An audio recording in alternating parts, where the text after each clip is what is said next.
Bonjour et bienvenue dans cette émission, une émission spéciale consacrée au pèlerinage du Fraternel qui fête cette année ses 100 ans. Près de 12 000 lycéens d'Île-de-France doivent se retrouver avec leurs animateurs à Lourdes, un succès qui ne se dément pas. Nous découvrirons ensemble pourquoi tant d'adolescents sont attirés par ce pèlerinage qui fête ses 100 ans, des jeunes qui sont plutôt discrets au quotidien dans les paroisses.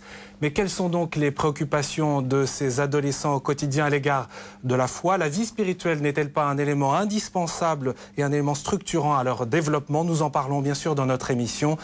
Quel est l'enjeu pour l'Église? Ce seront les questions que nous aborderons ensemble, Véronique Besson. Absolument. Et d'abord, pour aborder ce thème de la rencontre des ados et de l'Église, nous accueillons autour de cette table le Père Thierry Fort. Bonjour Père. Bonjour. Alors vous êtes curé de la paroisse Sainte-Bernadette à Versailles. Vous êtes responsable du Frat de Lourdes depuis 6 ans. Auprès de ces ados que vous accompagnez, vous vous sentez plutôt serviteur, témoin, pèlerin, organisateur en chef ou chef tout court? Serviteur d'abord, serviteur d'abord des évêques qui convoquent, qui appellent ces jeunes à se réunir à Lourdes. Serviteur du message de Lourdes qui est précieux et qui est très pédagogique, qui permet à ces jeunes de faire un chemin assez étonnant dans la foi. Et puis serviteur d'une équipe d'animation de 200 personnes au service de cette organisation. Monseigneur Beau, bonjour. Bonjour. Alors, vous êtes évêque auxiliaire de Paris et vous vous êtes décidé pour la prêtrise à 16 ans. Est-ce que c'est un âge particulièrement propice aux grandes décisions pour sa future vie d'adulte? Je pense qu'il y a plusieurs moments propices. Le moment le plus propice à décider pour sa vie d'adulte, c'est le moment où on se pose la question: qu'est-ce que je veux faire de ma vie? Comment est-ce que je veux construire ma vie pour être heureux? Car la finalité du bonheur est, à mon avis, la question la plus importante pour pouvoir construire une vie et pour pouvoir faire des choix. Et le Frat est là pour aider les jeunes à faire des vrais choix. Également avec nous le professeur Philippe Mazet, bonjour. Bonjour. Vous êtes chef de service psychiatrie de l'enfant et de l'adolescent à l'hôpital de la Pitié-Salpêtrière à Paris. Dans votre pratique, vous constatez que l'adolescence est l'âge des questions existentielles. Autrement dit, à 15-18 ans, c'est une période charnière dans ses relations avec l'Église, dans son rapport à la foi? C'est une période tout à fait charnière sur le plan personnel et puis de l'ouverture aux autres et puis de l'ouverture à une question qui est la recherche du sens de la vie. Et bien entendu, nous voyons des enfants, des adolescents en difficulté, en souffrance, mais ça ne veut pas dire qu'ils n'ont pas des interrogations sur le sens de leur vie, bien entendu. Hugues Portely, bonjour. Bonjour. Sénateur du Val d'Oise, maire d'Hermont, c'est une ville de 27 000 habitants. Fidèle au Frat depuis combien de temps? Une douzaine d'années. Une douzaine d'années, et c'est vrai que voir un sénateur sac au dos, c'est assez surprenant, original, et de vous voir surtout au milieu de ce bain d'adolescents, 15-18 ans, comme dans un poisson dans l'eau. Je m'occupe d'aumônerie depuis quelques décennies déjà, et donc puis dans ma famille, c'est une tradition. Avec un témoignage de foi sans complexe? Jamais. On verra au cours de cette émission. Anne Guibert, bonjour. Vous faites partie de cette équipe animatrice du Frat, plus particulièrement tournée sur l'accompagnement des animateurs de ces jeunes. On le verra. Longue expérience dans le scoutisme. Pas facile d'oser être catholique dans un monde qui parfois refuse ces questions ou plutôt est marqué par l'indifférence. C'est le propos qui vous marque de la part de ces jeunes. Oui, je pense que on a un vrai rôle en tant que jeune adulte à accompagner les jeunes qui se posent des questions. Et donc l'adolescence est marquée d'une période de doute pour pouvoir faire des choix. Et notre rôle d'animateur et d'accompagnement est là pour ça, pour les accompagner. Nous allons voir tout cela ensemble dans cette émission, mais il faut le rappeler, le Frat donc célèbre cette année ses 100 ans. Retour sur une belle histoire d'engagement auprès de la jeunesse. Et oui, le Frat a 100 ans cette année. Il a fait ses preuves puisque la participation est en constante évolution. Donc cette année, il réunit 12 000 jeunes et animateurs à Lourdes. Avant d'échanger ensemble sur votre savoir-faire et surtout votre savoir-être avec ces 15-18 ans, Laure Vintroux nous raconte en images l'histoire du rassemblement du Fraternel. Regardez. Le Frat, 4 lettres qui sont l'abréviation de Fraternel. Et du Fraternel au Frat, 100 ans se sont écoulés. Tout commence en 1908, quand l'abbé Caillé, un prêtre parisien responsable du patronat championnet, organise un pèlerinage destiné aux jeunes des milieux défavorisés pour leur permettre de quitter leur vie parisienne. Ainsi, 21 Parisiens âgés de 13 à 20 ans partent à Lourdes, le Fraternel est né. Jalouse de ne pas avoir leur pèlerinage, le Frat accueille pour la première fois des filles 9 ans plus tard, en 1927. Désormais, les années impaires sont féminines et les années paires masculines. Forte de son succès, en 1928, le FRAT prend la forme d'une association, les colonies fraternelles, donnant ainsi au FRAT une existence juridique, mais faisant aussi naître le traditionnel carnet de route des pèlerins. Les années 70 sont marquées par la prédominance de la mixité dans la société et pour s'adapter à cette évolution, le FRAT devient mixte en 1978. Et pour ne pas oublier les plus jeunes, le FRAT des collégiens est créé en 1979. Cette année-là, le fraternel n'est plus seulement parisien, car les diocèses de Créteil, Nanterre et Saint-Denis rejoignent l'événement. Désormais, le FRAT se déroule les années impaires à Jambeville pour les 13-15 ans et les années paires à Lourdes pour les 15-17 ans. 10 ans plus tard, en 1988, le FRAT rassemble les 8 diocèses d'Île-de-France, car ceux de Versailles, Pontoise, Meaux et Évry choisissent de se joindre au pèlerinage. En 2008, le FRAT fête son 100e anniversaire et accueille encore chaque année près de 12 000 jeunes. Une aventure qui n'est pas prête de s'arrêter, car cette histoire d'amour entre Dieu et les jeunes se transmet de génération en génération. En somme, le fraternel est éternel. Et quand on feuillette cet album de photos en noir et blanc, Père Thierry Faure, on peut bien percevoir que l'Église est engagée auprès de ces jeunes générations depuis des siècles. C'est un enracinement et un engagement traditionnel pour l'Église. Traditionnel, qui est venu d'ailleurs en même temps que le lancement du mouvement scout, en même temps que les mouvements d'action catholique. On peut dire que l'Église peut-être a pris conscience au début du siècle passé de ce souci d'accompagner les jeunes, comme on le dit, dans leur choix et dans le témoignage de leur foi, qui était peut-être encore plus marqué au début du siècle passé qu'aujourd'hui. Hein. La désir était vraiment de rendre chrétiens leurs frères, y compris dans leur lieu de travail, dans leur lieu de loisirs. Le patronage pour le FRAT, le lieu de travail pour la JOC, pour le scoutisme, ça a été autre chose. Voilà. Donc l'Église, je crois, a pris conscience depuis maintenant plus d'un siècle de cette nécessité que les jeunes soient vraiment partie prenante d'elles-mêmes. Monseigneur Jérôme Beau, il y a là un savoir-faire à déployer, à redéployer constamment. Chaque génération de jeunes a besoin de pouvoir trouver une oreille attentive, un lieu d'écoute, un lieu où ce qu'ils vivent dans leur cœur puisse être compris et entendu. Et il me semble que l'histoire du FRAT, c'est aussi l'histoire d'une Église qui, au nom du Christ, écoute le cœur de l'autre pour conduire chacun, s'il le veut, à trouver sa joie dans le Christ. Ce qui est peut-être le plus étonnant aujourd'hui, c'est de voir que plus de 9000 adolescents sont encore attirés par ce pèlerinage à Lourdes, alors même qu'on pourrait avoir une image un peu désuète de la notion même de pèlerinage ou de Lourdes dans ces générations-là. La jeunesse d'aujourd'hui est une jeunesse grave, parce qu'ils portent en eux une gravité de la vie à la fois qu'ils vivent et qu'ils subissent. Leur vie n'est pas si simple. Leur vie aujourd'hui portent des blessures dans l'amour comme des joies dans l'amour. Ils portent des sortes d'autisme dans la manière dont on les comprend et aussi une volonté de comprendre l'autre génération. C'est une jeunesse qui vit trop souvent dans un horizontalisme de génération, dans une amitié de bande et auquel il manque la génération au-dessus. Et donc il est essentiel que le FRAT, justement, par les témoins, par les animateurs, par le fait d'être ensemble, soit le lieu où, j'allais dire, la transmission d'une génération à l'autre puisse se faire parce que la génération plus ancienne écoute la génération la plus jeune pour aussi l'éclairer et éclairer leur route. Alors aujourd'hui, justement, nous sommes dans un contexte de déchristianisation, c'est-à-dire qu'un jeune peut tout à fait grandir et vivre sans jamais rencontrer un chrétien.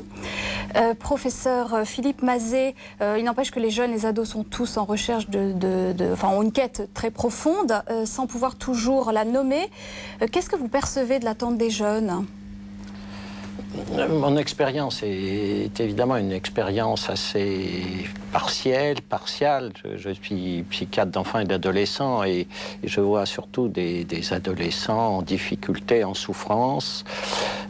qui viennent d'eux-mêmes et qui viennent beaucoup sous une certaine pression familiale. Et notre rôle, et nous aussi, mais à la place qu'est la nôtre, de professionnels, de les écouter, de voir ce qu'ils peuvent nous transmettre de leur souffrance, de leur recherche de bien-être et bien entendu de toutes leurs interrogations sur eux-mêmes, les transformations de leur corps, mais aussi les transformations de leurs intérêts, et puis de tout ce qui vient déjà d'être évoqué, d'essayer de trouver au-delà de leur souffrance. J'insiste, hein, nous voyons des adolescents. Vous êtes d'accord avec ce que disait Monseigneur Beau sur la gravité de cette génération? Bien entendu, je suis d'accord. Alors à la place qui est la mienne, hein, c'est celle d'un professionnel qui voit des adolescents qui ne vont pas bien. Alors on n'est pas là pour psychiatriser, bien entendu, mais cette écoute, cette disponibilité, et puis quelque chose d'un accompagnement aussi dans cette quête, cette recherche de leur identité. Pour vous, quelle place la religion, la pratique religieuse tient-elle dans la vie de ces ados, même si elle n'est pas exprimée verbalement? Je crois que vous faites bien de poser votre question en deux temps. Je dois dire que dans notre pratique de consultation et de suivi psychologique, disons, on n'a pas l'impression qu'elle tient une très grande place dans les échanges qui sont les nôtres avec les adolescents et les parents. Et pourtant, quand on creuse un peu, je pense à un adolescent hier que j'ai vu, elle est réelle, mais presque plus implicite qu'explicite. C'est-à-dire que l'adolescent va d'abord parler de sa situation actuelle, de ses difficultés dans sa scolarité, de ses difficultés dans ses interactions avec son milieu familial, avec ses pairs. C'est ça quand même et puis de ses interrogations sur l'avenir. Qu'est-ce que je vais devenir? Est-ce que je pourrais avoir un métier? Est-ce que je pourrais être parent? On a parlé de transmission générationnelle. Les fameuses questions existentielles, finalement. Alors, les questions existentielles, elles sont tout à fait présentes, mais pas tellement explicitement. Alors, notre rôle, c'est d'essayer aussi de pouvoir arriver à permettre à l'adolescent de le faire. Mais j'insiste sur le fait que c'est plus la situation actuelle, les interrogations, les souffrances. On voit des adolescents déprimés qui ont des drôles d'idées, et sur eux-mêmes, sur leur environnement. Et c'est quand même presque plus ça que nous voyons, nous, dans nos consultations. D'ailleurs, on pourrait retrouver là le point de vue des parents, souvent, qui voient leurs jeunes préoccupés par la question de leurs études, de leur vie affective, etc. Et malgré tout, il y a ces questions de vie spirituelle, comment elles interviennent, Père Thierry Faure. Est-ce qu'elles sont effectivement cachées? Est-ce qu'elles existent? Est-ce que c'est une motivation réelle? Je crois que le FRAT permet d'identifier et de reconnaître et de nommer cette foi qu'ils portent en eux, ce désir de croire, ces doutes qu'ils portent, de les accompagner dans les questions qu'ils rencontrent chez les autres, autant que chez eux. C'est un lieu aussi où ils s'aperçoivent qu'ils ne sont pas les seuls à se poser ces questions. Et ils s'aperçoivent surtout que cette foi qui les habite, elle porte d'abord un nom, une rencontre. C'est le Christ, et que ce Christ est le seul capable de fédérer d'abord autant de jeunes différents, des 8 diocèses, et autant de difficultés, de doutes, de questions ou d'expressions de la foi très très différentes. Comment l'Église elle est perçue par ces jeunes du FRAT? Est-ce que c'est un système de valeurs, une autorité morale, ou plutôt un lieu de liberté au choix?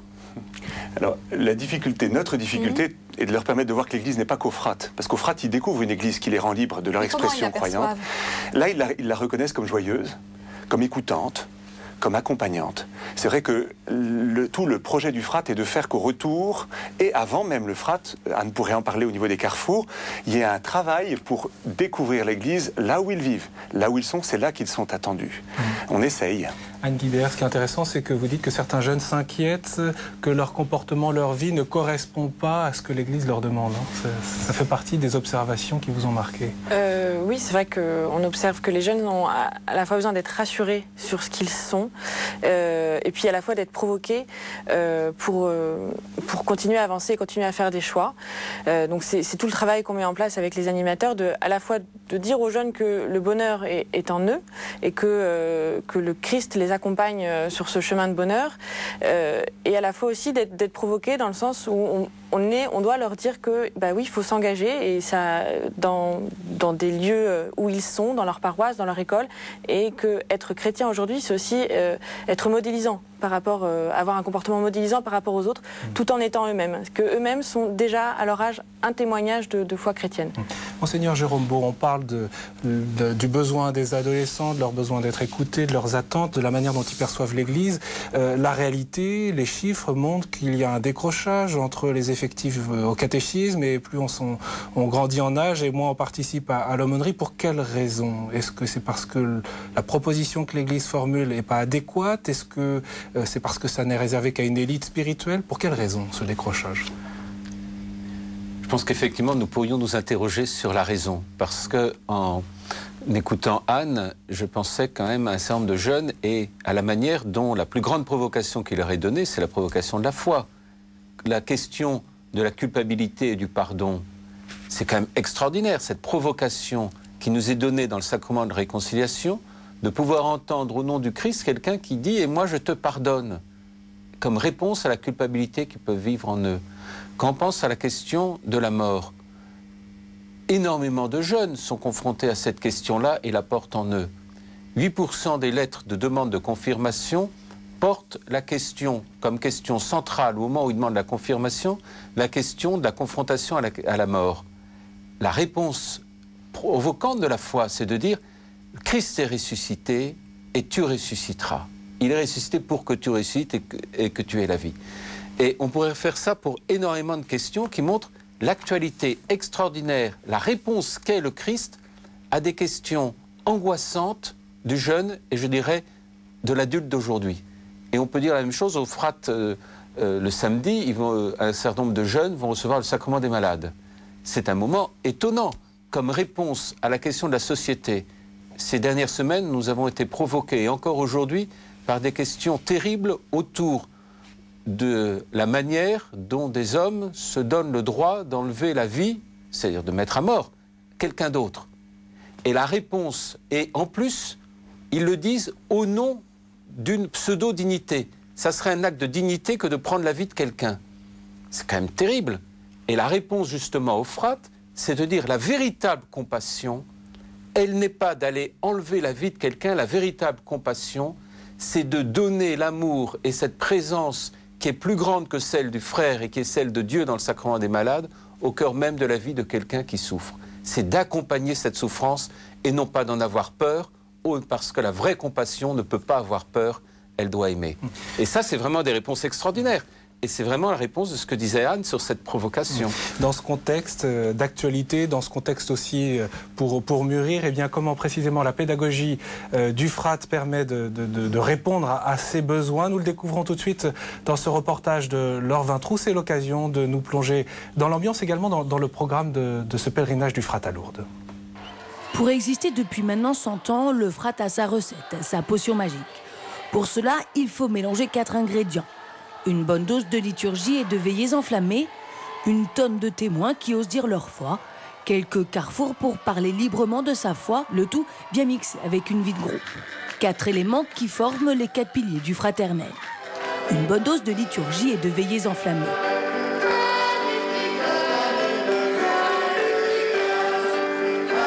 Chant modernisé, liturgie sur mesure, bougies par milliers. En s'adressant aux jeunes dans toutes leurs dimensions, le FRAT a trouvé le langage qui convenait à ce public. L'occasion de leur montrer que l'Église d'aujourd'hui est bien vivante. Des tonnes de témoins qui osent dire leur foi. Au cours du FRAT, les frateux rencontrent des témoins.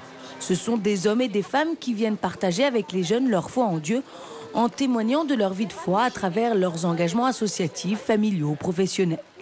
Des témoignages qui permettent de faire prendre conscience aux jeunes qu'être chrétien est compatible avec la société actuelle. Comme nous l'explique Nicolas Marion, responsable des témoins. Ces personnes vont venir donc au FRAT devant les jeunes pour leur dire le Christ vous parle, le Christ s'adresse à vous et il a quelque chose à faire avec vous. Voilà, donc c'est vraiment quelque chose de très incarné. Et c'est du coup un des points du FRAT important, notamment dans un thème un peu compliqué. Le but des témoins, c'est vraiment de dire aux jeunes, la sainteté, ça vous est proposé puisque le Christ s'adresse à vous.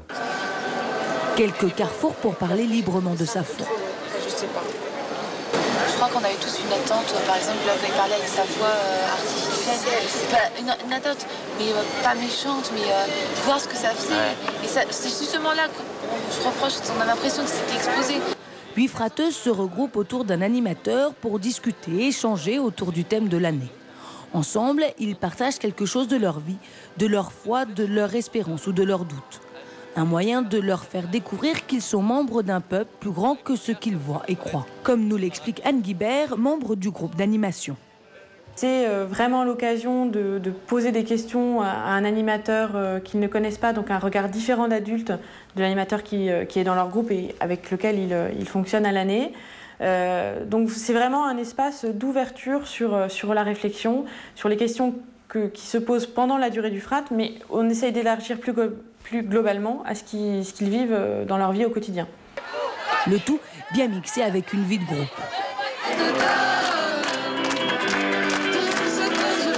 Rencontres, randonnées, visites, festifrat ou handifrat, autant d'événements qui se vivent en groupe et qui permettent aux frateux de vivre en communauté et ainsi de s'adapter aux exigences de son voisin, mais aussi de découvrir un autre visage de l'Église.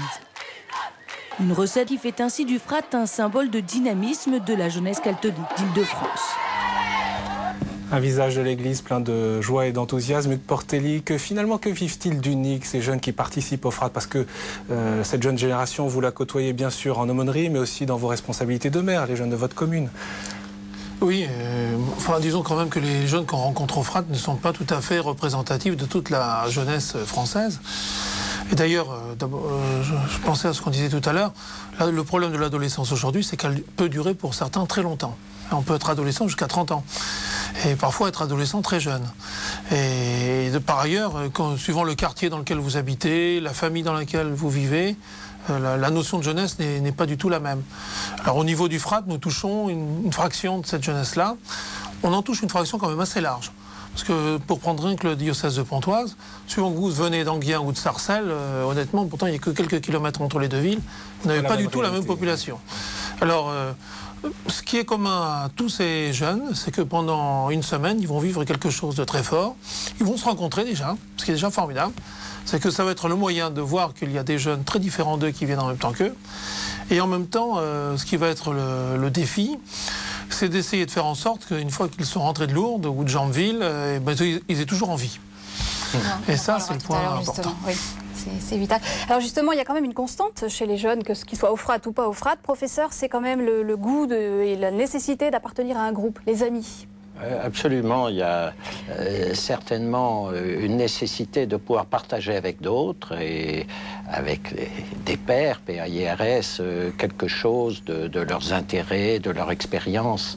Et il y a quelque chose de paradoxal, c'est à la fois l'adolescent est quand même centré sur son bien-être, son désir de réussite. J'ai entendu tout de suite parler d'amour, de rencontres. Et moi, je suis évidemment plus centré sur ce que j'entends, c'est-à-dire les problèmes d'estime de soi de l'adolescent. Il y a quelque chose d'une recherche. La question de la confiance, non ? Oui. Confiance, sentiment de sécurité interne, estime de soi, alors avec toutes les solutions possibles et bien entendu tout ce qui peut être apporté dans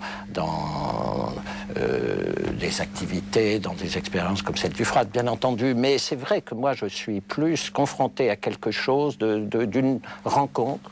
J'ai bien été sensible à la notion de rencontre, de partage. Bonheur, c'est pas tellement un terme adolescent. Bien-être. Bien-être, voilà. Je crois que vous avez raison. Mais derrière se cache peut-être une aspiration. Bien entendu, je dis ça, c'est simplement comme ça. Oui, juste un pilier qui n'a pas été évoqué dans le reportage, c'est le message de Lourdes, où Bernadette, petite femme de rien du tout, méprisée de par sa vie, de par son histoire, a été choisie par Dieu pour être témoin de cette visitation, de ces apparitions. Et aujourd'hui, Aujourd'hui, les jeunes, je crois, volontiers peuvent se reconnaître dans cette petite bonne femme appelée par son nom. Elle m'a dit « vous », dit Bernadette. Elle a été trouvée, choisie, appelée, et la Vierge lui a parlé et lui a redonné une dignité qu'humainement, elle cherchait, elle n'avait pas. Et ce message, je crois, à Lourdes, avec toute la proximité des malades, des groupes qui accompagnent les malades, des gestes posés très simples devant la grotte, dans ces lieux qui sont marquants, les touchent et les invitent à se reconnaître eux-mêmes, comme le disait Nicolas tout à l'heure. Choisis, appelez, Dieu leur parle. Alors justement, à Lourdes, au Frat, il y a beaucoup d'adultes, qu'ils soient animateurs, témoins, voilà. Anne Guibert, il y a une désinvolture. Enfin, pardon, je vais vous poser la question à vous, professeur, avant. Il y a une espèce de désinvolture vis-à-vis de l'adulte, l'adolescent. Mais en réalité, qu'est-ce qu'ils attendent, les adolescents, des adultes ? Il y a à la fois une désinvolture, une tendance un peu à s'en désengager d'une certaine manière, des liens familiaux, et puis de ce que représentent les adultes, avec toutes les limites que les adultes seraient censés imposer aux adolescents. Mais ils attendent aussi des limites. Ils attendent aussi des limites, et puis des propositions de solutions, mais l'adolescent se veut actif et acteur dans son choix. Bien entendu, il ne supporte pas la contrainte, c'est lui, c'est sa démarche personnelle, il est acteur, mais c'est sûr qu'il va emprunter dans son environnement, dans son milieu, des solutions à ses problèmes, à lui, à ses interrogations, et ça, j'insiste sur le fait que c'est lui qui doit être acteur. Anne Guibert, quelle est la place des adultes au Frat ? Enfin, comment vous la pensez, cette place ? Moi, je la pense en termes d'accompagnement, donc c'est-à-dire laisser une place à la liberté de parole et de rencontre du jeune, et tout en, comme le disait le professeur, tout en posant des limites, parce que les jeunes en ont besoin, et aussi de rassurer dans le sens où les jeunes n'ont pas forcément conscience que les adultes ont été jeunes avant, et donc du coup de dire qu'on est passé par cet âge-là et qu'on s'est posé ces questions-là, et que c'est normal de se les poser. Voilà, donc il y a ces rôles-là, mais tout en laissant une vraie liberté de dire maintenant, ta vie, elle a déjà commencé. Donc les choix, c'est toi qui les fais pour construire ta vie de demain. Globalement, un rôle de témoin. Oui, avec un vrai rôle de témoin. Ouais, ouais. Monseigneur Jérôme Beau, précisément, l'Église, est-ce qu'elle adapte son message ou comment elle adapte les moyens de rencontrer ces adolescents dont on parle aujourd'hui ? Tout dépend de ce qu'on appelle adapter. On ne va pas changer le contenu du message sous prétexte qu'il faudrait épouser les mouvements du monde. Épouser les mouvements du monde, c'est peut-être avoir l'illusion d'être de son temps à un moment donné, mais c'est toujours être en arrière, en fait, du mouvement de l'histoire. Et en même temps, on entend parler de confiance, d'estime de soi, de bien-être, en même temps de besoin de limites. La question de la confiance, c'est la question que posent aussi les jeunes un peu plus vieux, quand ils ont 25-30 ans, d'un engagement définitif de leur vie. Et cette question de l'estime d'eux-mêmes, c'est bien la question qui va leur permettre de prendre un engagement pour toute leur vie ou pas. Et qu'est-ce que l'Église peut donner à quelqu'un pour lui donner d'avoir confiance pour un engagement total, pour avoir cette estime de soi? Il me semble que faire découvrir à chacun, par la relation des témoins, par les animateurs, par tous ceux qui sont là, que chaque personne est aimée d'un amour qui ne sera jamais trahi, et d'un amour qui sera toujours fidèle dès sa conception, c'est-à-dire que permettre à chacun de découvrir qu'il vient d'un amour qui est d'un amour vrai et sur lequel il peut s'appuyer et fonder son engagement. Il me semble que ça, la question de l'adaptation, c'est comment adapter ce que l'on a à leur donner comme bonne nouvelle en fonction du monde dans lequel ils vivent, comment adapter par notre langage cette bonne nouvelle qui est une bonne nouvelle qui est éternelle, et dont tout homme, quelle que soit l'époque, aura toujours besoin. Je vous propose d'écouter le témoignage de jeunes, Tara et Benjamin. Ils ont participé au Frat il y a quelques années, des réactions recueillies à chaud à l'époque, même s'il n'est pas facile pour eux d'exprimer l'expérience qu'ils ont vécue. Leur propos est tout à fait éclairant. On les écoute. C'est une expérience unique qui ne s'explique pas. Et qu'une fois qu'on l'a fait, on a envie de le refaire pour tout ce qui se passe ici, les gens qu'on rencontre, toute l'ambiance. Et la messe, c'est quelque chose de complètement différent qui m'attire. C'est des belles messes ici, des trucs vivants et sympathiques. Quand on voit tous ces jeunes rassemblés, c'était vraiment Enfin, ils se réunissent comme nous, quoi. C'est tout ça pour chanter, pour la foi, pour dire qu'ils croient en Dieu, et c'était vraiment, vraiment fort. Surtout les messes, quand on chante, quand on tape dans les mains. Il y a des fois où on fait la fête, etc. Il y a des fois où c'est très très calme, comme par exemple on avait fait la procession, il n'y avait pas un bruit, tout le monde se respectait les uns les autres, c'était assez impressionnant. Je me suis rendu compte à quel point être entouré d'autres chrétiens, d'autres jeunes de notre âge chrétien qui affirment leur foi, nous permet d'affirmer la nôtre aussi, de la réaffirmer. Et de se dire on n'est pas tout seul et on peut en parler vraiment librement. Ici au Frat, il n'y a personne qui se moque de nous si on fait Alléluia ou qu'on prie ou qu'on pense très très fort à des personnes décédées, etc. Ou qu'on va faire une prière devant la grotte. Il n'y a personne qui va se moquer. C'est vraiment... Il n'y a pas de démarcation entre les différents statuts sociaux, etc. C'est vraiment... on fait qu'un, quoi. 9000, un seul. Père Thierry Faure, ces jeunes, ils ont le goût de la sainteté, qu'en pensez-vous? Ah oui, et un goût très incarné. Alors dites, c'est le thème de cette année? Voilà. On a voulu leur proposer la sainteté pas comme quelque chose d'évanescent et de nuageux, comme peut-être quelques images nous y renvoient, mais comme une reconnaissance, comme Bernadette, je le disais tout à l'heure, d'une sainteté qui est dans les dons, les talents que nous avons reçus, que les jeunes portent en eux, qu'ils n'ont pas toujours les moyens de déployer, leur donner d'abord de prendre conscience de ce qu'ils portent, de ce qu'ils sont, du projet de Dieu sur eux, qui est infinie confiance, mais qui est aussi exigeant, et d'aider avec d'autres adultes à leur faire, à les aider, à le mettre en pratique et à prendre acte qu'ils sont attendus et qu'ils peuvent être attendus parce qu'ils ont de quoi donner. La sainteté, c'est pas forcément être meilleur ou plus fort, c'est sans complexe dire je suis aimé, je suis choisi, j'ai des dons, je suis capable d'être homme, femme. Alors dans le livret que vous proposez aux jeunes et aux animateurs, vous écrivez être saint, c'est accepter d'être le plus humain possible.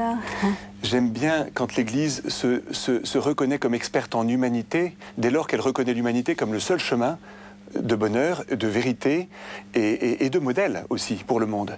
On ne sera pas des modèles en étant hors du monde et en étant à part. Et pour moi, grandir dans la foi, c'est avant tout grandir en humanité, ou alors c'est qu'il y a un problème. Alors l'être humain est un être de relation par excellence. C'est ce qui nous caractérise. Vous avez un carrefour cette année, Anne Guibert, vous organisez un carrefour sur la communication, justement. Communication, communion avec les autres. Vers où vous voulez faire avancer les jeunes? En fait, c'est un carrefour qui a lieu juste avant la célébration de la réconciliation. Oui. Donc, un sacrement qui invite à aller parler à un prêtre. Donc, on a effectivement consacré ce carrefour à faire réfléchir les jeunes sur comment est-ce qu'eux, ils communiquent aujourd'hui, quels sont les outils qu'ils utilisent et comment ils les utilisent. Connexion continue, MSN, texto, etc. Oui. Et puis peu à peu les faire évoluer sur comment est-ce que je parle à un autre jeune, comment est-ce que je parle à un autre adulte, qui m'accompagne en aumônerie, mais aussi mes parents, mais aussi mes professeurs.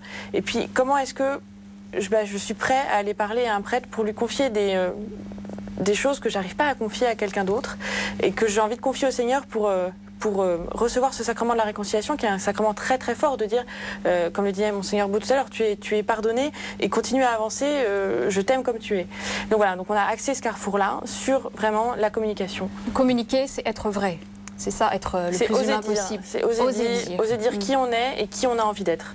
Professeur Philippe Mazet, finalement, c'est peut-être les aider à sortir de leur bulle d'adolescent pour la faire rentrer dans ce monde d'adultes. J'étais très frappé tout à l'heure par vos regards pleins de tendresse de voir s'exprimer Tara et Benjamin.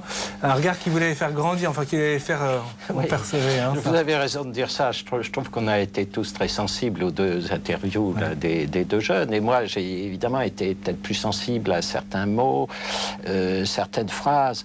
Là, on est accepté tel qu'on est, on se moque pas de nous, on partage, hein, on se rencontre, on se moque pas de nous. Hein. Je trouve que cette acceptation par l'autre, ce regard de l'autre, de jeunes, mais aussi d'adultes qui sont là, est quelque chose d'essentiel, hein, vraiment.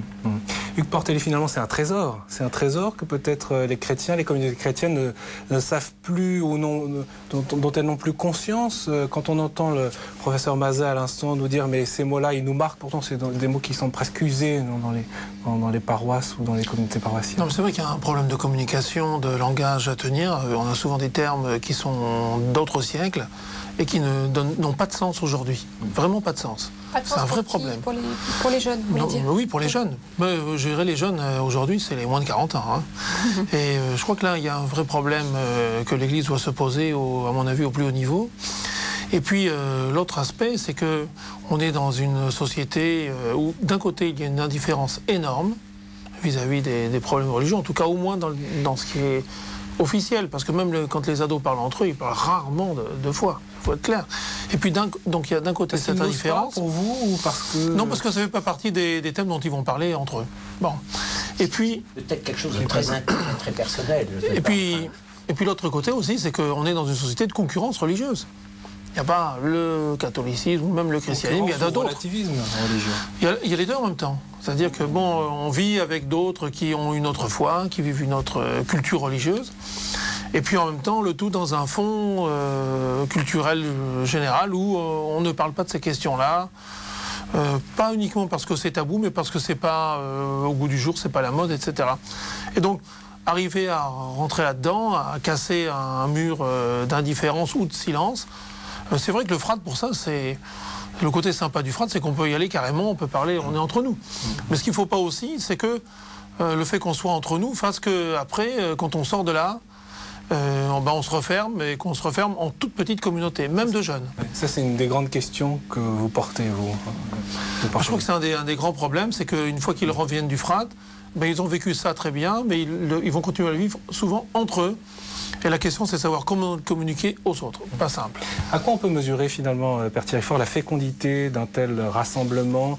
On a vu ces images, effectivement, c'est très beau, c'est très marquant, surtout quand on voit aussi ces chiffres. 12 000 participants au FRAT pour l'Île-de-France. Moi j'ai envie de dire le trésor il est caché d'abord, hein. C'est-à-dire que ne rêvons pas non plus trop, hein. Au FRAT on a des jeunes qui sont représentatifs quand même des jeunes d'aujourd'hui et qui vivent au FRAT aussi ces frottements, ces confrontations, ces provocations mutuelles, par leurs différences d'origine sociale qui sont très très éclatantes et très visibles, hein, entre eux. Et qui créent des tensions? Qui créent des tensions, ça arrive, oui, entre eux, au Festif FRAT, quand les groupes s'expriment, et ils expriment beaucoup de leur culture.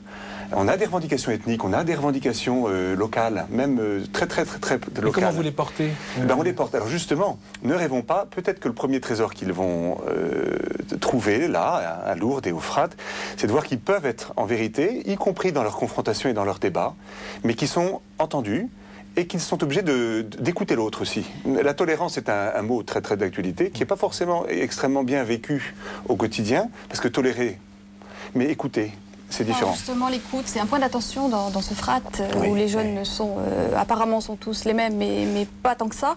Comment vous les écoutez? Il me semble aussi, Anne Guibert, qu'il existe un espace écoute. Oui, il y a toute une équipe d'une quinzaine de personnes qu'on appelle l'équipe écoute, qui est composée de professionnels de la psychologie de l'enfance et de l'adolescence aussi, et qui est disponible 24 heures sur 24 pour être un lieu où les jeunes peuvent aller déposer ce qu'ils n'arrivent pas à dire à leur animateur pendant l'année. Donc vraiment, c'est une équipe qui est en place juste pour la durée du FRAT et qui accueille à la fois des jeunes, mais aussi pas mal d'animateurs qui ont besoin de confier la charge de ce que c'est qu'accompagner un groupe d'adolescents aussi pendant le FRAT.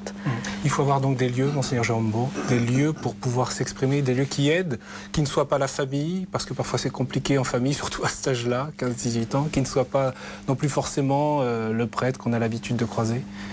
Sûrement, je pense que c'est très bien. Le lieu d'écoute, c'est vraiment quelque chose d'extraordinaire. Mais je pense quand même, en dehors du FRAT, après le FRAT, que c'est très important de permettre à un jeune de dire ce qu'il porte en lui et de lui apprendre peu à peu les mots. Vous savez, dans la crise des banlieues que nous avons eue il n'y a pas très longtemps et qui peut très bien rejaillir rapidement, un des problèmes, c'était qu'est-ce qui engendre la violence en l'homme? Si l'homme ne peut pas trouver les mots pour dire son angoisse, pour dire ce qu'il vit, pour dire sa souffrance, pour dire son espérance, pour dire sa joie, pour dire son amour, eh bien le fait de ne pas avoir les mots pour le dire, parce qu'il n'a pas été écouté dans sa vie, engendre forcément une partie de la violence que nous avons vécue dans les banlieues. Et je pense que apprendre à des parents comment on écoute ses enfants me semble quelque chose d'essentiel. Des parents qui sont souvent très déboussolés, il faut le dire, et surtout sur ces questions spirituelles. En général, on se retire complètement parce qu'on ne sait pas. Et qu'on veut respecter aussi. Il y a une famille sur 6 qui est une famille monoparentale où c'est une femme seule qui élève ses enfants. On est passé en peu d'années une famille sur 10 à une famille sur 6 monoparentale. Je ne sais pas si nous qui sommes parisiens, nous imaginons ce que ça veut dire pour une femme seule qui travaille, d'élever ses enfants et d'avoir à la fois le poids financier, le poids éducatif, le poids du travail. Et je crois que notre société ne prend pas la mesure de la situation de ces familles monoparentales à aider. Et que je ne peux pas leur demander d'écouter dans la mesure où elles n'en ont... C'est pas possible dans leur rythme de vie et dans la situation dans laquelle on le met. Et là, c'est une situation... Alors évidemment, là on parle des jeunes, mais je pense que c'est quand même une situation pour les politiques à prendre en compte, ne serait-ce que dans les négociations sur le RSA actuellement. Hugues Portelli. Oui, dans ma commune, c'est pas une famille sur 6, c'est une famille sur 2. Donc vous voyez, c'est une réalité. Et pas simplement dans des communautés, y compris dans la communauté chrétienne. Et c'est vrai que ça pose des problèmes énormes, y compris d'ailleurs d'un point de vue d'église. Parce que par exemple, quand vous avez 55% des enfants qui naissent hors mariage, le baptême, ça se gère différemment. La catéchèse aussi. Et du coup, eh bien, vivre en aumônerie avec des expériences familiales extrêmement éclatées, ça implique une capacité d'écoute énorme. Et ensuite aussi une capacité de transmission du message évangélique différente. On revient à cette question d'ailleurs d'Anne Guibert, quand vous disiez cette préoccupation des jeunes, est-ce que je corresponds à ce que l'Église souhaite que je sois, Père Thierry Faure peut-être? J'allais dire, il n'y a pas que les jeunes qui reviennent transformer du frat. Et nous, prêtres et adultes, éducateurs, on revient transformer du frat. Et je crois qu'on apprend ce que disait Monseigneur Beau et ce que vous disiez Hugues, c'est-à-dire d'une autre écoute, d'une autre attention et peut-être d'un nouvel accompagnement de nos jeunes. Alors les jeunes sont-ils en demande d'intériorité? Parce que vous soignez la liturgie au frat, les frères de la communauté de Thésée seront là, il y a la proposition de l'adoration du Saint-Sacrement, le sacrement de réconciliation et celui des malades. Qu'est-ce que vous favorisez dans cette vie intérieure? Je ne sais pas si ça se traduit psychologiquement pour le professeur, mais nous, on ressent réellement une montée, une demande et une capacité à vivre une intériorité. Le silence, pas forcément religieux, mais quand il est religieux, il est habité, ce silence. Et c'est ce qu'on propose aux frates. Et les frères de Thésée viennent cette année, c'est vraiment le cadeau du centenaire qu'on fait à ces jeunes, et d'ailleurs qu'on fait à Thésée, parce que Thésée est très heureux d'être là. Vivre l'intériorité, c'est trouver en soi cette profondeur, cette source qui fait grandir, qui permet d'être en vérité, mais d'être aussi au milieu du monde, capable de dire, capable de... Et en fait, on est capable de parler d'autant mieux qu'on a su faire silence et tourner la langue cette fois avant de la dire. Donc c'est l'expérience vitale que vous leur proposez. On l'espère. Elle est vitale d'autant plus qu'elle est habitée. Et je crois que nos liturgies se veulent d'abord, pas d'abord une fête, pas d'abord du bruit, mais on veille à ce que la présence de nos évêques le rappelle fortement à nos jeunes. Ils sont là, toutes les liturgies, comme témoins d'une Église qui dit le Christ présent, ressuscité, au milieu d'eux. C'est pas uniquement entre eux. Alors au frat, chacun peut trouver quelque chose à la mesure de son attente, même ceux qui n'en attendent rien en repartent au moins avec un souvenir joyeux d'une expérience fraternelle de vie en Église. Mais le frat porte aussi des fruits qui sont parfois très visibles. C'est le cas du père Jean-Baptiste Salé de Choux, dont la vocation sacerdotale est née au frat. C'est un reportage de Jean-Guillaume Charrier. Regardez. Sur les bords de Seine, nord-ouest de Paris, voici Colombes, là où le père Jean-Baptiste Salé de Choux transmet sa foi. Une foi qui a grandi lors de ses pèlerinages au frat, un parcours de foi qui a mûri avec le frat. J'ai vraiment découvert qu'être animateur dans le fraternel, c'était à la fois évidemment témoigner de sa foi, mais aussi pouvoir permettre aux jeunes de faire cette expérience eux-mêmes, de la joie de croire, de pouvoir rencontrer le Christ à travers le partage des autres, dans ce qu'on appelle souvent les carrefours. Les carrefours, c'est 8 jeunes de plusieurs diocèses qui se rassemblent avec un animateur pour réfléchir sur le thème. Quand 13 000 jeunes chantent ensemble, il y a cette impression à la fois de chaleur, de proximité, mais de partager quelque chose ensemble. Donc le chant fait vraiment partie de l'ensemble du Frat. Et d'ailleurs, la devise du Frat elle-même, c'est prier, chanter, rencontrer. Alors dans le flou, le Frat va agir comme un révélateur et emmener l'éducateur sur les chemins du séminaire. J'ai vraiment vécu un temps de réconciliation avec eux. Que c'était évidemment pas le sacrement de réconciliation, mais ce temps de dialogue m'a permis à moi de prendre conscience que c'était vraiment ce partage avec les jeunes autour de la foi qui m'a fait vraiment vivre quelque chose d'important. Et c'est l'élément un peu déclencheur dans ma vocation de me dire, voilà, à la fois de pouvoir être au service des jeunes, mais surtout et avant tout, de pouvoir puiser en Dieu et ma joie, et mes réponses au sens de la vie, et ainsi de suite.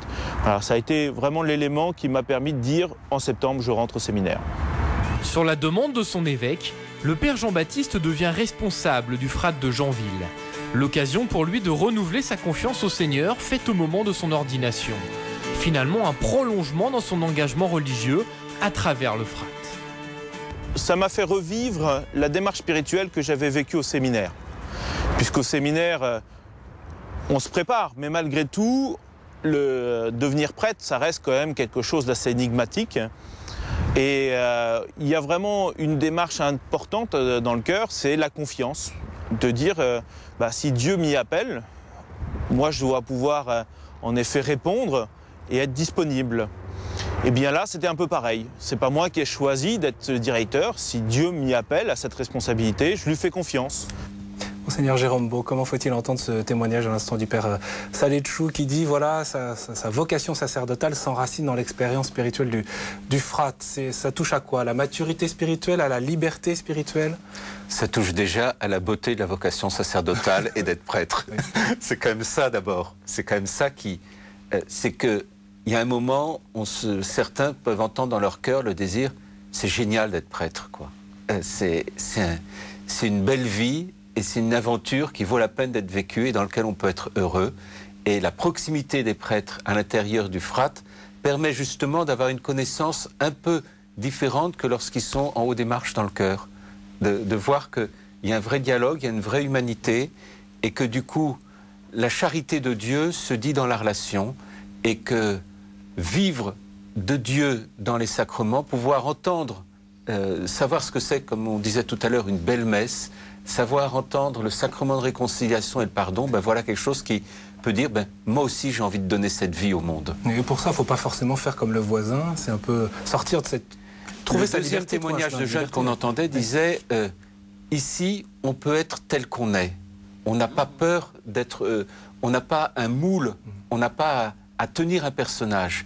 Et je pense que c'est parce que justement c'est un lieu où on n'a pas à tenir un personnage qu'on peut entendre la vérité d'un appel. Alors, Père Thierry Faure, est-ce que donc, le Frat est un terreau pour trouver sa vocation plus largement? Je l'espère. Ou l'entendre ou la reconnaître? Je l'espère. Je crois qu'on essaye de mettre les jeunes en vérité avec eux-mêmes, avec les autres, grâce à la présence du Seigneur au milieu de notre rassemblement, grâce aussi à l'accompagnement qu'on leur apporte. Mais c'est vrai que tout repose beaucoup et on essaye de veiller à ce que les animateurs en aumônerie et les prêtres, tous ceux qu'ils vont retrouver à leur retour, continuent ce chemin. C'est là que se dira. Comment dépasser un peu cette flamme, la flamme d'un événement, une rencontre dans une vie relationnelle, comme dans une vie avec Dieu, ça ne suffit pas. Comment vous assurez la continuité du lien dans un univers qui est quand même plus austère, plus quotidien? On pourrait parler du Carrefour Action qui a été proposé cette année aux jeunes, c'est-à-dire de ne pas se retrouver uniquement entre eux quand ils sont au Frat, en aumônerie, mais de faire un carrefour avec d'autres à l'extérieur pour donner, pour montrer, pas seulement pour dire, mais pour vivre ce qu'ils ont reçu. Anne? Oui, on a mis en place cette année 6 nouveautés, ce qu'on a appelé le Carrefour Action. Donc le Carrefour Retour du Frat, et l'idée c'est de vivre une action en groupe en se mettant au service d'autres. Donc on passe des partenariats avec d'autres associations comme le Secours catholique, les Petits Frères des pauvres, où on leur demande d'ouvrir les portes aux jeunes du Frat pour qu'ils puissent aller rencontrer d'autres lieux où ils peuvent s'engager et des lieux dans lesquels un engagement est possible à l'année. Et voilà, donc pour que le Frat continue à l'année.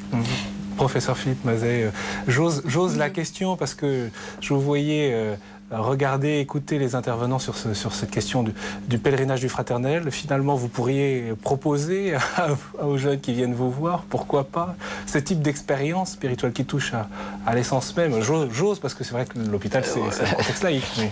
Oui, enfin, proposer, je ne sais pas, en tout cas... essayer de permettre l'extériorisation d'une demande, d'une démarche dans ce sens-là, sûrement.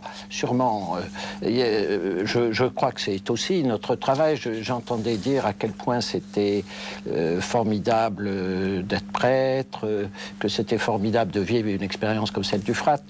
Est-ce que je peux dire aussi que c'est pas trop mal, formidable, je ne sais pas, mais d'être dans un cabinet de consultation avec des adolescents qui vont pas très bien et dont on a l'impression qu'ils vont un peu moins mal ou un peu mieux et qui s'estiment peut-être un peu mieux et qu'ils ont trouvé peut-être des mots sur leurs difficultés personnelles, leurs difficultés dans les relations avec les autres. Et je trouve que c'est aussi bien intéressant comme métier. Enfin, Mais au terme de cette émission, professeur, si on nie la dimension religieuse chez un jeune, chez un être humain, on fragilise ce jeune? Si on nie? Si on la nie, oui. Mais pourquoi la nier, cette dimension religieuse? Je ne pense pas qu'il s'agisse de nier cette dimension spirituelle et religieuse. Simplement, notre rôle à nous, professionnels, n'est pas forcément d'injecter cette dimension qui est quelque chose peut-être plus d'interne, de familial. Et nous, professionnels, je ne sens pas trop comment on pourrait le faire. Ce qui ne veut pas dire que, par exemple, à Pitié-Salpêtrière, il n'y a pas un aumônier, il n'y a pas, bien sûr, quelqu'un qui peut être disponible, si ça fait partie de la démarche personnelle. Mais je ne me vois pas, non. Je ne me vois pas vraiment faire une proposition très ciblée dans ce domaine. Merci beaucoup à vous tous de nous avoir ouvert ces horizons de la rencontre entre les adolescents et l'Église, même si parfois on est perturbé par ces adolescents qui semblent vouloir autre chose que ce qu'on leur propose. Un grand merci de nous avoir parlé du Frat, Père Thierry Faure, dont vous êtes responsable, le Frat de Lourdes, Anne Guibert, membre de l'équipe animatrice. Merci beaucoup au professeur Philippe Mazet, chef du service psychiatrie de l'enfant et de l'adolescent à l'hôpital Salpêtrière. Un grand merci Hugues Portelli, sénateur maire d'Hermont, et monseigneur Jérôme Beau, évêque auxiliaire de Paris. Vous serez d'ailleurs à Lourdes auprès de ce jeune. Vous pouvez revoir ou réécouter cette émission sur le site internet de KTO, ktotv.com, ainsi que sur celui de Radio Notre-Dame, radionotre-dame.com. Vous pouvez également, comme chaque semaine, réagir à cette émission en envoyant vos réactions à l'adresse qui s'affiche sur vos écrans, KTO, 12 rue d'Oradour-sur-Glane, Paris 15e, ou envoyez vos réactions également sur internet à réaction@ktotv.com. Merci à tous pour votre fidélité. Merci à nos invités. À très bientôt.